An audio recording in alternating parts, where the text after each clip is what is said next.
एक हवेली के पास अज्जू भाई और अमित भाई फुटबॉल खेल रहे थे।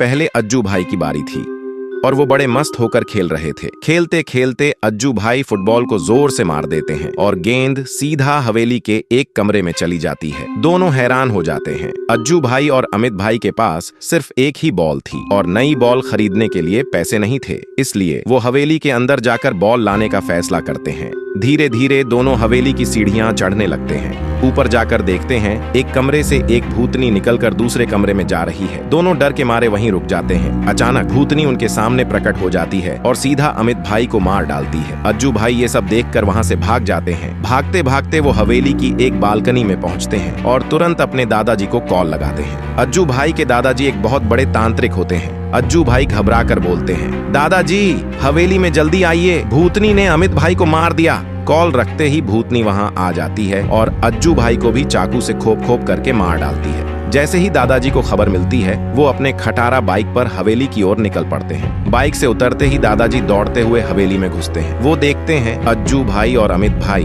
दोनों मरे पड़े हैं। ये देखकर दादाजी को गुस्सा आ जाता है। वो भूतनी को पकड़ने के लिए एक कमरे में आग जलाकर मंत्र करने लगते हैं। कुछ ही देर में भूतनी आग के बीच प्रकट हो जाती है। दादाजी भूतनी को कहता है, तूने मेरे पोते और उसके दोस्त को क्यों मारा, बता। भूतनी कहते हैं, मेरे मम्मी पापा आपस में लड़ते लड़ते मर गए थे, तब से मैं अकेली भटक रही थी और खाना ढूंढ रही थी। इनमें से एक लड़का मुझ पर हंसने लगा, चिढ़ाने लगा और मुझे मार मार कर भगा रहा था। मैं रो रही थी लेकिन वो मुझे नहीं बख्श रहा था। मैं जैसे तैसे वहाँ से जा ही रही थी, तभी एक लड़का मेरी बगल से कार लेकर आया और मुझसे टकरा गया। मैं धड़ाम से गिर गई और मेरी मौत हो गई। तब से मैं सालों से इस हवेली में रहकर उनका इंतजार कर रही थी बदले के लिए, और आज मुझे मौका मिला। ये सब सुनकर दादाजी भावुक हो जाते हैं और सोचते हैं, सही हुआ, मेरा कातिल पोता मर गया।